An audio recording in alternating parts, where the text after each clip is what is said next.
हाय दोस्तों, मेरा नाम बख्शी है और आज जो कहानी मैं आपको सुनाने वाला हूँ ये सुनने के बाद आपको भी कहीं ना कहीं डर लगेगा। और अगर मैं अपनी बात करूँ तो मेरे को तो उस टाइम कैसा ही लगा था मैं बता नहीं सकता, ऑल्दो मैं बताने की आज कोशिश ज़रूर करूँगा। इस कहानी को जानने के लिए हमें 21 साल पहले जाना पड़ेगा, जब मैंने नई कॉलेज में एडमिशन ली थी। और हम सबको पता है कि जब हम कॉलेज में नए जाते हैं तो हमारी पूरी लाइफ फुल ऑफ एक्साइटमेंट होती है। हमें ऐसा लगता है कि शायद हमारी वो एक नई ज़िंदगी शुरू होती है। मुझे भी हर बच्चे की तरह ऐसा ही लग रहा था। मैंने भी वहाँ जाकर नई जगह एक्सप्लोर करी, नए टीचर्स देखे, नए लोग देखे, सब अलग अलग स्टेट से आए हुए थे। तो मैं उन सब के साथ दोस्ती करता हूँ, वो मेरे बारे में जानते हैं, मैं उनके बारे में जानता हूँ, मैं उनके रिलीजन के बारे में जानता हूँ, मेरे रिलीजन के बारे में। ऐसे ही करते करते हम सब काफ़ी अच्छे दोस्त बन जाते हैं। हमारे कॉलेज में एक रूल था कि फर्स्ट ईयर के स्टूडेंट्स को सेकंड ईयर के स्टूडेंट्स के अंदर रहकर अपना फर्स्ट ईयर के सारे प्रोजेक्ट्स वगैरह करने पड़ते थे। एक तरह से वो हमारे मेंटोर असाइंड होते थे।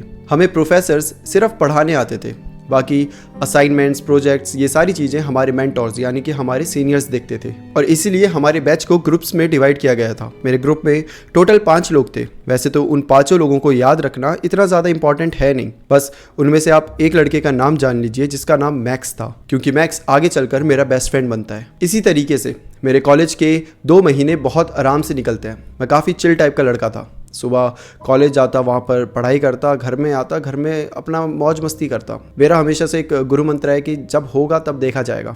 मैं पहले से उसकी टेंशन नहीं लेता, तो मैं बहुत चिल टाइप का लड़का था। अब एक बार की बात है, जब कॉलेज में हमारे जो सीनियर्स थे, जो हमारे मेंटोर्स थे, वो मेरे को बताते हैं कि तुझे पता है हमारे कॉलेज में फ़ुटबॉल कॉम्पिटिशन हो रहा है। और मैं तो फुटबॉल पे जान छिड़कता था। मुझसे कुछ भी करवा लो, मैं नहीं कर पाऊंगा, लेकिन फुटबॉल बोल दो मैं पूरा दिन करते रहूँगा, मैं पूरे दिन खेलते रहूँगा। मुझसे फुटबॉल के नाम पे मेरे से कुछ भी करवा लो, मैं ऐसा लड़का था। तो जब मुझे पता चलता है कि कॉलेज में फुटबॉल कंपटीशन होने वाला है तो मैं भी जाके अपना नाम इनरोल कर देता हूँ। और लकीली मेरी सिलेक्शन भी हो जाती है। हमारी टीम बनती है और टीम को एक प्रोफेसर के अंडर रखा जाता है जिनका नाम होता है प्रोफेसर ली। और ये जो प्रोफेसर थे ये हमें भी पढ़ाते थे। तो क्या होता था कि जैसे हमारी 15 लोगों की टीम है तो हमारे बहुत सारे बैच छूट जाते थे। हम कई बार क्लासेस अटेंड नहीं कर पाते थे, जिस वजह से हमारा बहुत नुकसान हो जाता था। और जब से प्रोफेसर ली आए थे वो पूरी अपनी तरीके से मेंटेन कर रहे थे चीज़ें। ये तुम्हारा अगर ये वाली क्लास इंपॉर्टेंट है तो तुम यहाँ जाओगे, तुम खेलोगे नहीं, तुम वो अटेंड करके आओ, फिर तुम्हारा एक्स्ट्रा टाइम लगेगा और तुम तब खेल लेना। तो वो पूरा मैनेज करते थे।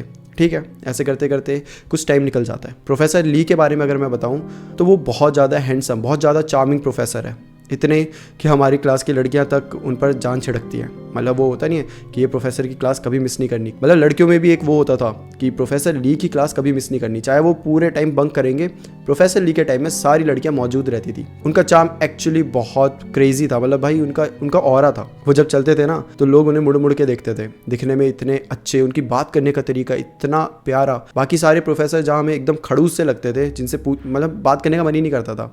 कुछ समझ भी नहीं आ रहा तो मैं दोस्तों से पूछूंगा, सीनियर से पूछूंगा, प्रोफेसर के पास नहीं जाऊंगा, ऐसे बात करते थे वो सब। वहीं प्रोफेसर ली, उनके तो ऐसा करता था कि भाई अगर 4 बार समझ भी आ गया तो 5 बार खुद ही पूछ लो कि सर आप बता दो ना, एक बार फिर से बता दो। कि वो इतने अच्छे प्रोफेसर थे। सो अब एक बार की बात है, मैं और मैक्स फुटबॉल खेले जा रहा था। मैक्स भी मेरे साथ ही फुटबॉल टीम में था और यहीं से ही हम बेस्ट फ्रेंड बन चुके थे। कि पूरा टाइम साथ बिताना, एक ही बैच के भी थे, तो अच्छी खासी हमारे बीच बॉन्डिंग हो चुकी थी। अब एक बार की बात है, मैं और मैक्स फुटबॉल खेल रहे, पता ही नहीं चला कब शाम हो चुकी है। इतना समय हो गया था कि अब हम सोचते हैं यार घर चलते हैं भाई, यहाँ तो रात होने वाली है। फुटबॉल को हाथ में उठाकर हम दोनों चल पड़ते हैं कि तभी हमें अचानक से प्रोफेसर ली दिखते हैं जो कि कॉलेज में घूम रहे थे। हम दोनों एक दूसरे को देखते हैं, प्रोफेसर ली इतनी लेट क्या कर रहे हैं। एक्चुअली सारे प्रोफेसर चले जाते थे टाइम से ही, और जिस दिन की मैं बात कर रहा हूँ उस दिन करीबन 7-8 बज चुके हैं। तो जनरली इस टाइम पर कोई भी प्रोफेसर होता नहीं है। तो मैं बोलता हूँ कि चल एक बार प्रोफेसर ली को भी सब पूछ लेता है कि चलो भाई इतनी रात को क्या कर रहे हो। मैं जाने लगता हूँ कि मैक्स मुझे पकड़ लेता है, बोलता है तू पागल है क्या, ऐसा भी तो हो सकता है प्रोफेसर ली यहाँ किसी से मिलने आए हो, वरना इतनी रात को कोई अकेला इंसान कॉलेज में क्यों घूमेगा। मैं बोलता हूँ कि बात तो सही है, क्या पता किसी से मिल रहे हो भाई, हु नोज़। तो हम क्या करते हैं, हम छुपके से, अब क्यूरियस तो हम हैं ही कि भाई देखना तो है यार, अगर मिल भी रहे तो किससे मिल रहा है, क्या करेंगे। तो अब हम छुपके से प्रोफेसर ली का पीछा करने लग जाते हैं। उनके हाथ में टॉर्च थी और वो काफ़ी ज़्यादा हड़बड़ी में यहाँ वहाँ घूम रहे थे।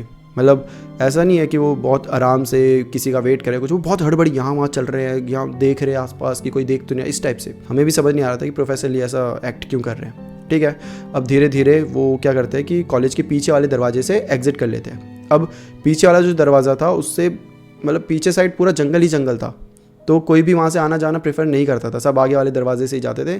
जिसके भी घर जहाँ पे भी हो आगे वाले दरवाजे से ही पड़ेंगे, क्योंकि पीछे वाले दरवाजे से सिर्फ जंगल ही था। और इतनी रात को घने जंगल में जाना जहाँ जानवर हैं, हर चीज़ है, तो वो तो हमें भी सही नहीं लगा कि प्रोफेसर ली यहाँ से क्यों जा रहे हैं। अब क्यूरियस तो हम दोनों थे ही, तो हम भी उनके पीछे पीछे जंगल में निकल पड़ते हैं। थोड़ी देर में ही वहाँ बारिश होना स्टार्ट हो जाती है। मैं भीग चुका हूँ, मैक्स भीग चुका है, और हम अभी भी प्रोफेसर ली के पीछे पीछे जा रहे हैं। प्रोफेसर ली जाते हैं और करीबन 5-10 मिनट तक वो अंदर तक गए, जिसके बाद वो एक घर के सामने खड़े हो गए। मैं और मैक्स हैरान है कि अरे यहाँ पे एक घर भी है। अब वो घर के अंदर चले गए और मैं मैक्स को देख रहा हूँ गुस्से में कि ले भाई हमारा तो बेवकूफ़ बन गया। वो आए, वो अपने घर भी चले गए और हम यहाँ पे उनका पीछा करने के चक्कर में यहाँ खड़े हो गए। चल अब घर चल भाई, हमें भी जाना है। हम दोनों अब जाने ही लगे थे कि वापस से प्रोफेसर ली अपने घर से बाहर आते हैं। उनके हाथ में कुछ फावड़ा टाइप होता है, जो होता नहीं है वो खोदने के लिए होता है पूरा, वो होता है। वो आते हैं और जस्ट बगल में गड्ढा हुआ होता है एक, और सारी मिट्टी बाहर पड़ी हुई है। वो मिट्टी को धीरे धीरे अंदर डाल रहे हैं। मैं और वो देख रहे हैं कि इतनी रात को प्रोफेसर कर क्या रहे हैं भाई, मतलब बारिश हो रही है, इतनी रात हो चुकी है, और वो जो गड्ढा हुआ पड़ा है उसमें मिट्टी क्यों डाल रहे हैं। उसको हंसी भी आ रही थी कि भाई प्रोफेसर मतलब इतने अकेले हैं कि कुछ भी करने में लगे हैं इस टाइम पर। ठीक है, अब ऐसा करते करते करीबन आधा घंटा हो जाता है। मैं और वो वहीं पर थे, क्योंकि अगर हम वहाँ से हिलते, अगर हम घर जाने के लिए वापस हिलते तो आवाज़ आती, पक्की बात है, पत्तों की, झाड़ियों की, और नीचे पड़े हुए जो लकड़ियाँ थी उनकी। तो प्रोफेसर ली को पता चल जाता, और अब हम कोई बहाना भी नहीं बना सकते थे। हम लिटरली प्रोफेसर ली के घर के बाहर खड़े, हम ये नहीं बोल सकते कि हम घूमते टहलते यहाँ आ गए, तो हम वेट ही कर रहे थे। प्रोफेसर ली वहाँ से चले जाते हैं। अब जब चले जाते हैं तो जो मैक्स होता है बोलता है यार एक बार देखें उन्होंने करा क्या है वहाँ पे, मतलब ऐसा क्या कर लिया भाई इतनी रात को, मतलब इतनी रात को आदमी परेशान होकर वो गड्ढा भर रहा है, कुछ तो होगा उस गड्ढे में। ऐसा क्या लगता है, सोना छुपाया या हीरे? मैक्स मुझसे ही पूछ रहा हूँ, मैं बोल रहा हूँ तू पागल है भाई। अब हम दोनों भागते हुए वहाँ चले जाते हैं। प्रोफेसर ली अंदर चले गए और वो पता नहीं क्या कर रहा है, घर के अंदर सो रहे हैं क्या, पता नहीं, मतलब करीबन 10 मिनट से वो बाहर नहीं आए। अब हम छुपके छुपके धीरे धीरे उस गड्ढे के पास जाते हैं, और हम जो मिट्टी अभी जस्ट साबुत ही पड़ी हुई है क्योंकि जस्ट अभी डाली हुई है, उसको हल्का सा हटाते हैं। बारिश भी हो रही थी तो मिट्टी पूरी गीली थी, तो जल्दी से हट जाती है। तो जैसे ही हम उसे हटाते हैं, हम दोनों जो देखते हैं वो देखते ही हमारे होश उड़ जाते हैं, क्योंकि उस गड्ढे के अंदर एक बच्चे की बॉडी पड़ी हुई थी, जिसके चेस्ट में बहुत बड़ा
मुझे पूरी तरीके से समझ आ चुका था कि ये सारे काम प्रोफेसर ने ही करे हैं। लेकिन यहाँ पर मैं खुल के कुछ भी नहीं बोल सकता था, क्योंकि अगर मैं बोलता तो प्रोफेसर का अगला टारगेट मैं ही बनता। मैं और मैक्स पूरी तरीके से परेशान, हमें समझ नहीं आ रहा कि क्या करें। अब हम एक वीडियो देखते हैं जिसमें इसी किलिंग्स के बारे में बात करी गई थी। बिल्कुल फेमस वीडियो नहीं थी, मुश्किल से उसमें 200-250 व्यूज़ आए हुए थे।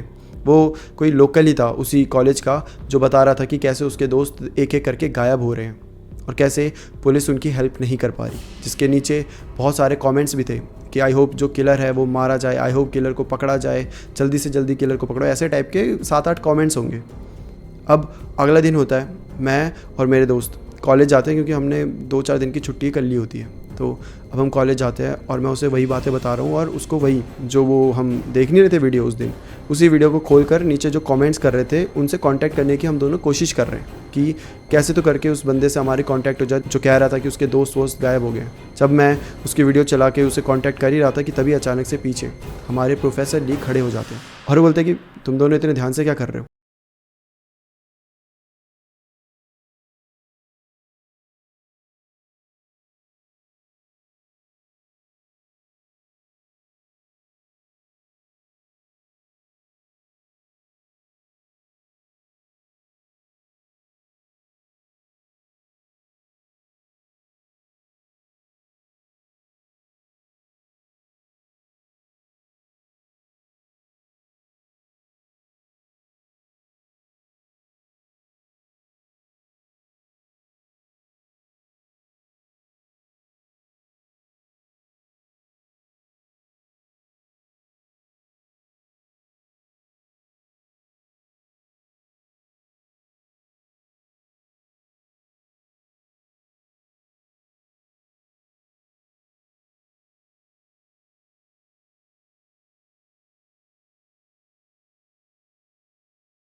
के लिए bye bye and take care.